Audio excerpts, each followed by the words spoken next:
متى احتدم الغل الفرنسي على المغرب؟ واش عرفتوا وقتاش تزاد الغل الفرنسي على المغاربه؟ قولوا لي ها. السلام عليكم. وعليكم السلام سيدي امين. مالكم المرأة تحياتي. مالكم المرأة تغيتوا بزاف. بزاف على بنادم نطغاو. هو توم كروز شويه تفخور. هو توم كروز وعطيت تصور مع حكيمي. يلا. رونالدو دخل عندهم الفيستير. ما شاء الله. شوف راه تحدثوا هذا موضوعيه كبير بالله. شي كدويو راه المغرب راه ماركه عالميه والله. صراحه يعني افتخار. راه كنسينوكم تحلوا لنا شي موضوع على هذا الشيء اللي وقع في الخليج، وهذا الشيء ديال حلوا لنا شي موضوع باش نفصلوا نجبدوا الماتريال ونبداو نفصلوا المناشار ونجبدوه ان شاء الله. كل حد ياك امين. وكل حاجه ان شاء الله بحول الله. ان شاء الله. لا صراحه هذا الشيء اللي كيوقع الان حتى في كاس العالم مجموعه الامور، بغض النظر على الامور الاقتصاديه اللي ما شاء الله والصوره المغرب اللي غاديه في السياسه وفي كل شيء، ولكن حتى في المجال الرياضي وهذا الشيء كامل صراحه الصوره المغرب يعني غاديه بواحد القيمه كبيره. شوف غير راه كاين شي امور كدوز ما كاين كدوز مرور الكرام. شوف غير دابا التعامل ديال الجماهير، ما كنتكلمش على الدول العربيه ولا التخربيق، كنتكلم على امور اخرى. يعني شوف التعامل ديال الجماهير والدول يعني عبر العالم كيفاش مع المنتخب المغربي، الصوره اللي كيعطيو المشجعين المغاربه في اي ملعب في اي دوله في اي يعني العالميه. شوف التوني ديال لامارك والتوني ديال المنتخب الوطني واحد الصوره السمعه كبيره. يعني الناس يعني عمرها ما جات للمغرب كتشري قميص المنتخب الوطني يعني، واثمنه خياليه يعني ارتفع الثمن ديالو. يعني كتشوف واحد الصوره المغرب ما شاء الله زعما مشرفه، واحد الصوره مشرفه. وللاسف دائما كتجبر المشكل غير مع ديالك، اما مع هذوك الناس دائما. يعني فاش كتشوف هذا الشيء اللي وقع كامل راه كيخلي واحد الغل واحد الحسد وواحد الحقد اللي كاين على المغرب.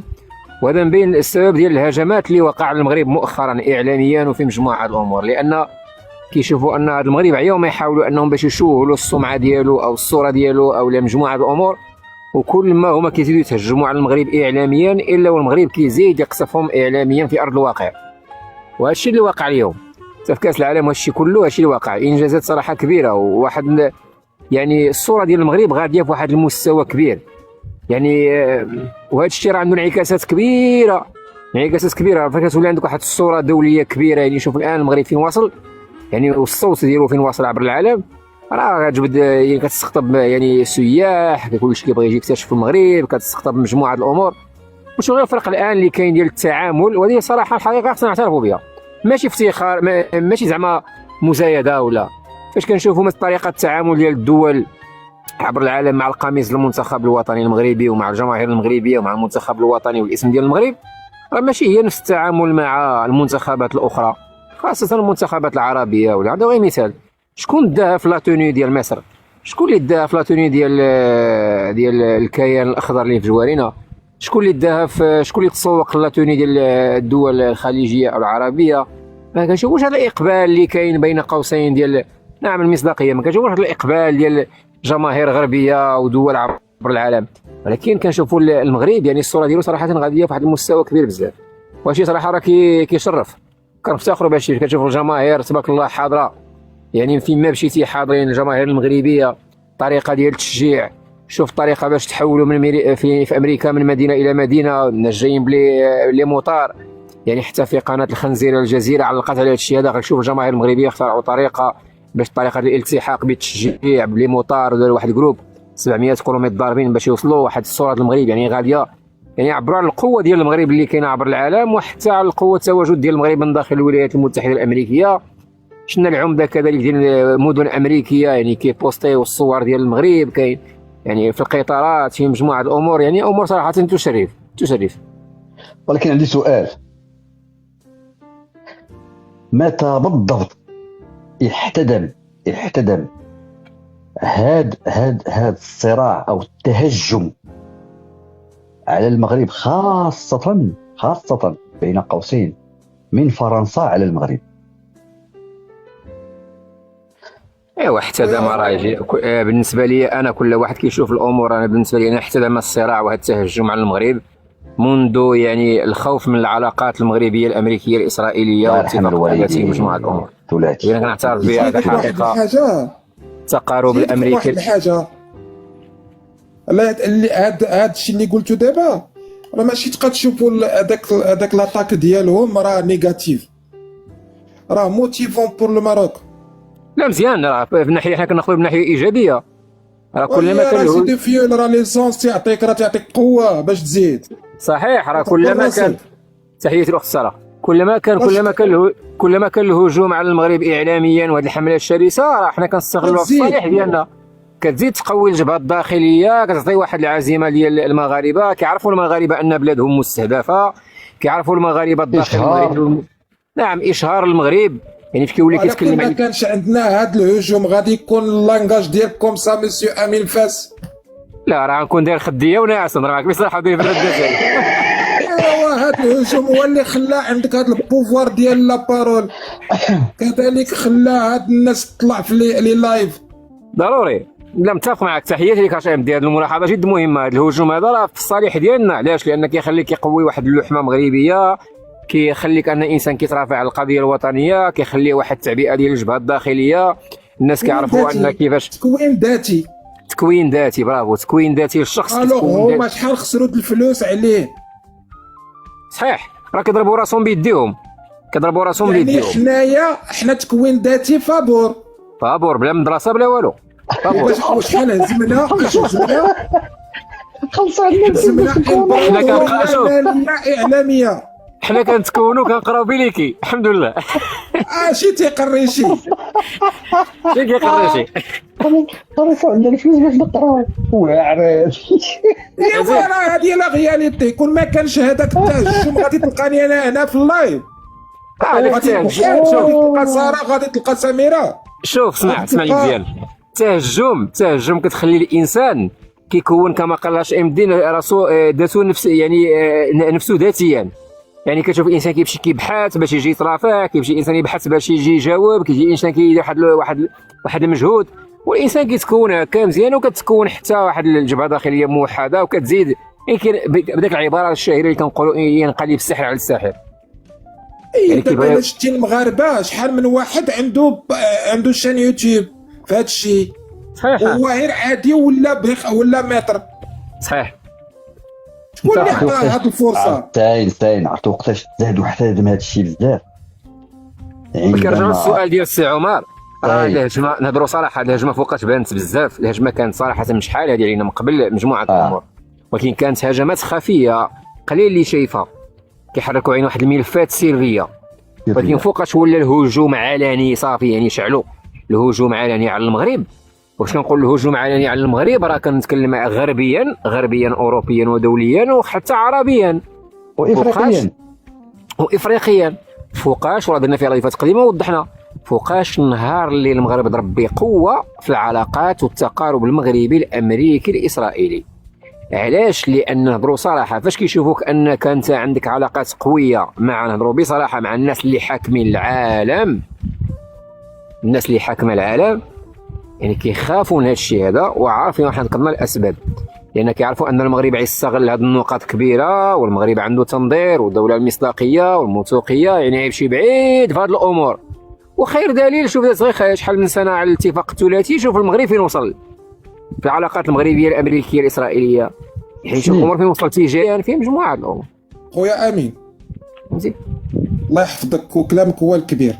الاتفاق الابراهيمي المبارك راه عند شي وحدين تطبيع قضيه شرق اوسطيه. حنا راه ما عندناش هذيك الهضره. لا ما كاينش. حنا غادي نقول لك واحد القضيه، عندنا 8 المليون مكفوف ما تيشوفش في العالم، ولقينا ليه تكنولوجيا باش يشوف. اش نقولوا له التطبيع اللي غادي يحيد عليك 8 المليون عور، وما غاديش يبقى الكونسير. وما يبقاش مبارك غنقولوا عليه مبارك. حنا راه سميناه هذا جاي يعطيك التكنولوجيا. حنا النهار الاول سميناه بافتخار الاتفاق الثلاثي الابراهيمي المبارك. كنا كاول منصه خرجنا وقلنا يعني علانيه وبافتخار. هما راه ما بغاوش هاد التكنولوجيا تجيك. صحيح. نعم. واش دابا تسمعوا اكدي طال دخلت للبلاد؟ نعم. دوطي بلي زانسترومون ولي زيكيبمون اللي هما سوفيستيكي. راه ولا دابا الكونسير الله ينجينا الامه ما غاديش يداوى بالشوميو، غيداوى بالتبريد بواحد النيتروجين. النيتروجين ازوت شكون اللي جابها؟ ازوت ليكيد. جابتها التكنولوجيا ديال الاتفاق الثلاثي المبارك. شكون اللي جاب هذا وهادو في الاول الاولويات ديالها عرفتي فين بانوا هاد الاولويات ديالها. ولكن هذا موضوع كبير، هذا موضوع دوينا فيه وإلا دخلنا فيه بزاف ما يتقالوا كبير بزاف متشعب. لا حنايا يعني هي تنديروا ليه واحد البتي طافيش باش بنادم داك اللي باغي يلصق ليا في هذاك العالم القديم ديال الشوميو والله يطلع به. شوف العالم الاخر. انا غير كاجابه على السؤال ديال السي عمر اللي سول قال لك امتى في نظركم بدا هذا التهجم الكبير على المغرب علانيه. انا بالنسبه لي يوم يعني صافي خرج للعلن اتفاق التقارب الامريكي الاسرائيلي المغربي والاتفاق الثلاثي اللي عنده تداعيات كبيره، واللي عرفوا بلي ان المغرب غيستغل واحد اللوبي ديالو القوي من داخل امريكا من داخل اسرائيل مع عبر العالم وغيوصل واحد الامور استراتيجيه كبيره. تما صافي خرجت لنا علانيه مجموعه الهجمات كبيره بزاف على المغرب وانتصرنا فيها الحمد لله ومنتصرين فيها اللهم لك الحمد. هذا الشيء بدا في النهار فاش خرج سا ماجستي الله ينصرو وقال لك اللهم كثر حسادنا.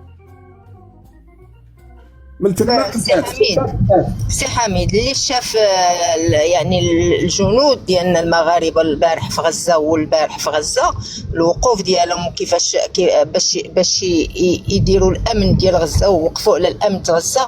هذا يكفينا فخرا ان هذا الاتفاق مبارك، لان حتى دوله ما قدرت ديروا المغرب. هذه ماشي ثاني مره ولا ثالث مره، هذه ربما الرابع مره اللي تيوصل حتى لقاع غزه وتدخل لهم المساعدات. وحاليا الجنود المغاربه او الفيلق العسكري المغربي كله موجود دابا الان بفضل هذا الاتفاق المبارك حتى يعني يقادوا المسائل غزه ويشوفوا هذا سميتو الامن ديال غزه وكل شيء. هذا حتى دوله ما غتقدر ديرها الا امير المؤمنين محمد السادس يعني الذكاء ديالو والحنكه ديالو هذا سميتو. ورغم ذلك ما كنقولوش القضيه في الجيب.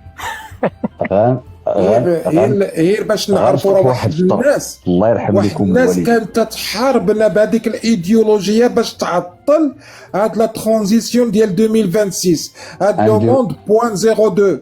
غنديروا واحد لا كرونولوجي ديال لي زيفينمون وقعوا. كاين كرونولوجي صغيره بيان سور. وهنا غيبان واحد النوع ديال واحد التوتر وقع من الدول الاوروبيه. غنبداو بالاتفاق الابراهيمي. فاش سنا المغرب الاتفاق الابراهيمي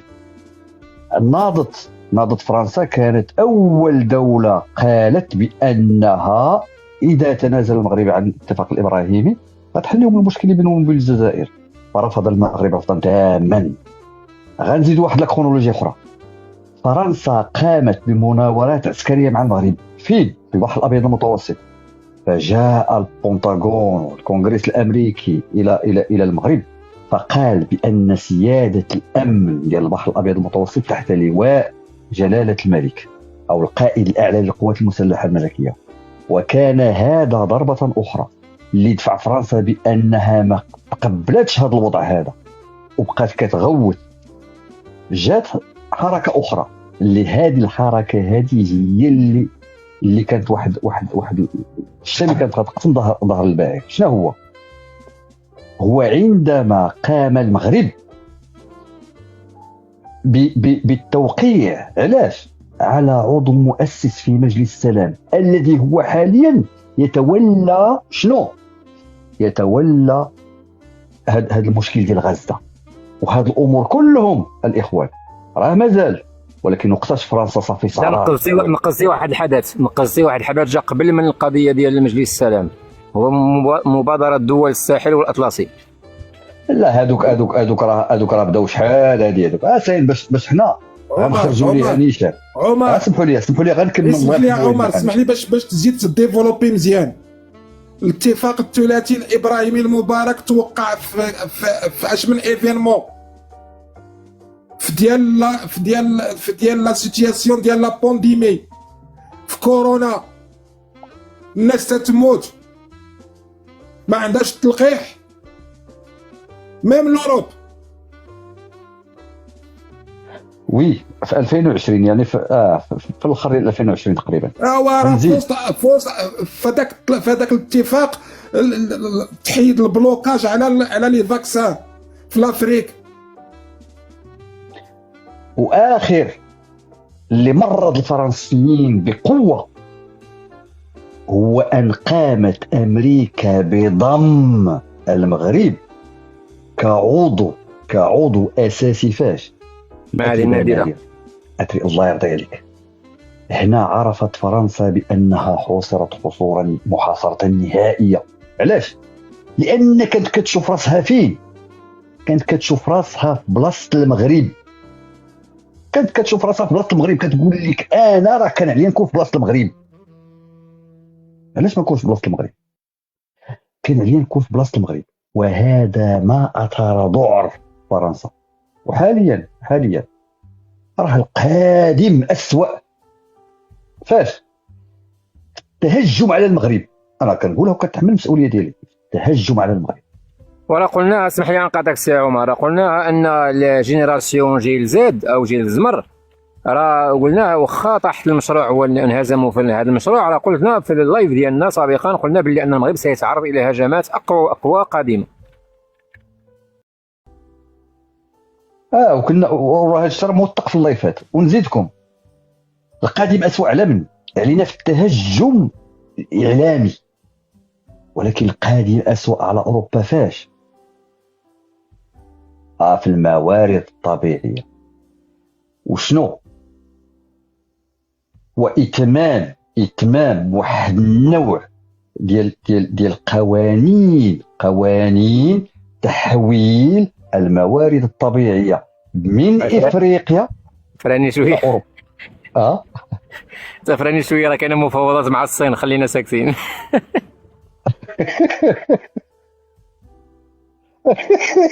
كاينه لا تاكس دو ديكاربوناسيون دو لاندستري.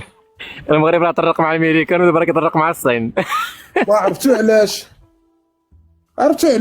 لحقاش لا تاكس دو ديكاربوناسيون با ديال ما كاين حتى شي برودوي يدخل لوروب وما عندوش البي سي ام. وي اكزاكتومون. شكون اللي غادي تعطيها لك؟ المغرب. لا عندك انت في لي بور ديالك. جيت تصنع هنا، نعطيك انا لا تاكس، نعطيك ديك السيرتيفيكا. علاش غادي تجي باش غادي تدخل؟ علاش لاشين حيدت المعمل ديال لي بوس ديالها من فيتنام وجايباهم للنادور؟ من فيتنام؟ ميريكان. من فيتنام ماشي الصين. ميريكان. من فيتنام. ميريكان اللي حيدتهم من الصين. من فيتنام. علاش؟ ميريكان اللي حيدتهم من فيتنام، ماشي الصين. انا عارف. شوف، حيدتهم من فيتنام وجابتهم من المغرب. علاش؟ على تاكس الكربون. الوغ لا تاكس الكربون ما اش خصها؟ خاصها لينيرجي بروب. تيراواتور. ايوا وليتي في لا عيب الخشيبات باش يفهموا المغاربه. 10000 جيجا. 100 جيجا. وهادي تيراواتور راه صحاح. انت باش تبيع، شوف شحال باش تبيع الكيلو واتر تبيعو لواحد مستهلك باش يضوي بشحال؟ 16 ريال. 20 ساعه 16 ريال 80 سنت. 16 ريال. ولا رجعتيه داتا. راه سبق لي شرحت هذا الشيء هذا بان راه لا رجعتيه داتا بشحال غادي يولي في البري؟ غادي تولي تبيع بالبيت. غادي تبيع غادي تبيع بالبايت بالكيلو وات، غتبيع بالبيت بالونيتي بويت اوكتي. شحال غادي يكون البيت؟ شحال غتكون البيت؟ على حساب شحال عطى سعيد، على حساب شحال خدا لنا ديال الواط. ها المهم هذاك غادي يمشي في الفايبر، غادي يمشي في هذاك الالياف الزجاجيه، غيمشيو داتا، غيمشيو فلوس، غيمشيو دي زامبولسيون، غيمشيو دي زامبولسيون الكتريك، دي زامبولسيون ماشي الكتريك، دي زامبولسيون سميتهم لومينو انفورماتيك، باش كيتكونفيرتاو من بعد فوتون. يعني فلوس ولا ماشي فلوس؟ كما كنقول دابا الناس راه مازال اسيدي حبيب راه النيفو عندك شويه طالع. شوف نيفو باش نفهموا الناس باش الله يرحم لك الموالينا حميد، لان راه هادشي اللي كتقول فيه راه ماشي اي واحد غيفهم. دابا غنعطي للناس، عندك كيلو وات ياك، كيلو وات 16 ريال، ناخذوا حنا ناخذوا غا وات ياك. هاد الوات هذا عندنا واحد البوله كتاكل لنا انستونتانيمون في الساعه 100 واط، 100 واط ساعه، 100 واط بوله ياك. هذيك 100 واط خصك تضربها لنا ياك في 10 موان بيسونس 6 موان بيسونس 3 باش تعطينا شحال كدات ليك في ساعه. يعني تقريبا ما كتاكل حتى 5 سنتيم، حتى سنتيم د الريال ما كتاكلهاش. هذيك البوله في الساعه سنتيم ما كتاكلهاش. باش نفهموا الناس، باش نفهموها ساهله. يعني لا شعلتي هذيك البوله انت لمده ساعه، حنا غناخذوا داك الكيلو وات ياك، غناخذوا داك الكيلو وات غنكونفيرتيوه للبيت، يعني لواحد النوع ديال الوحدات الكترونيه. هذوك الوحدات الالكترونيه كل بيت ولا كل اوكتي كياكل لنا تقريبا 1 الكيلو وات. حنا الكيلو وات ملي كياكلها لنا موظف كيعطينا 20، يعني ملي كنستهلكوها وكيعطيها لنا كيخلصنا فيها موظف كيعطينا 16 ريال. حنا غنقولوا كل كيلو وات كيعطينا اوكتي واحد، وعندنا حنا البيت بوحدو كيتباع ب $5 قسمها على 8، عطينا غير مثال، ولا $10 قسمها على 8، يعني راه كنبيعوها بواحد الثمن خيالي بالنسبه لداك السي اللي كيستعمل لي انا بولا في الدار. راه كنضربوها في 100. فهموني اش كنقول، كنضربوها في 100 باش واش انا واحد شاعل ليا 8 هاد البولات في الدار بحال واحد لوزين اللي شاعل ليا كيف دوك 8 البولات في الدار، انت راه عطيتك انا الضوء وكتستهلكوا ليا باش تشعل بيه واحد الحاجه، وكتعطيني بها 16 ريال، 16 مضروبه ولا نقولوا كاع حنا 20 سنتيم، 20 مضروبه في 8 البولات راه كتعطيني شحال؟ راه درهم، كتعطيني 8 دراهم. ولكن نفس الساعات ملي كنخص درهم. يا شكون اللي شتات ليا الفلوس؟ شكون اللي هو شتات الفلوس؟ راه اللي كيشتت الفلوس هو مول الدار، واللي كيجيبهم هو داك التقنيات الجديده اللي عطاتها لنا الاتفاق الابراهيمي باش نكونوا واضحين. وحيت جاب لك هذا الاتفاق الابراهيمي، جاب لك الانفيديا في البلاد، وجاب لك دي سيرفر د لوروب في البلاد، وفرنسا حط لك الذكاء الاصطناعي باغا تحط. اش حاطه لك هادشي ماشي د لارجون؟ سي د لارجون، سي د لارجون عباد الله. راه حطاتش لا فرنسا في اي، حاطه لك في المغرب حيت لا تاكس دو ديكاربونيزاسيون، حيت المغرب عنده مشاريع للطاقه النظيفه في المغرب. الوغ سي دو لارجون بيان سور، ولا غادي يخدموا في هذا الشيء. الخوت بلا الناس تعرفوا. راه هذا هو الموضوع اللي انا جاي فيه. علاش شي ناس عندنا في المغرب، قلب المغرب، شي وحدين مميزين وباينين خارجين كيضربوا لنا في هذه المشاريع. خصنا نفهموا علاش، خصنا نفهموا الغايه ديالهم فين كاينه، علاش بغاو يعميو هاد الفلوس. يرضي عليك، علاش الدارجه، علاش بغاو يحبسوا هاد الروبيني، علاش بغاو يحبسوا هذا الروبيني ما يدخلش للمغرب؟ لان في حاله اذا ما هذا الروبيني يدخل للمغرب، باش نكونوا واضحين، في حاله اذا ما دخل هذا الروبيني للمغرب غيتقوى الشعب، لان غيوليو عنده فلوس وما غيوليش عنده احتياجات، وغيبعد على الايديولوجيات، غيولي غيقلبها على الخدمه لانها موجوده. واش غادي تضحك عليه بشي 4000 ما ريال ولا يمكنش 5000 ريال؟ ما يمكنش ما يمكنش من بعد ضحك عليه، ما يمكنش ما يمكنش، لان المستوى المعيشي ديالو طلع.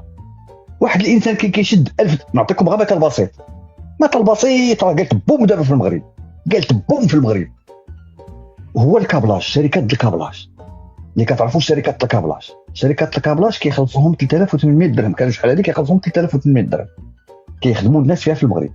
دابا شركات الكابلاج ولاو كيسدوا في المغرب، علاش؟ هذا هو السؤال، علاش؟ لان الناس ولاو كيخلصوهم غاليين، كنقول لكم غاليين، راه وصلوا لي صالير 6000 درهم. علاش؟ لانه ولات خدمه اخرى التيرناتيف. و6000 درهم والماكله فابور، والماكله دوم بزاف باش نكونوا واضحين. لان المغاربه ديالنا اش ولا عندهم؟ ولا عندهم واحد روح الاستثمار. المغرب ولا كيستثمر، ما كيشوف يعني داكشي. ولاو عندنا شويه ديال الشركات، هذا من هنا هذا من هنا كيديها الدار. ها حنا كنهضروا على شنو؟ على ليكونومي التيرناتيف اللي كنا كنهضروا عليها قبيله. الناس ولاو كيديروا دولار، برافو، ولاو كيديروا دولار التيرناتيف. هاد الالتيرناتيف اللي كيديروها الناس راه خدامه للبلاد. باش نكونوا واضحين نقولها هكذا،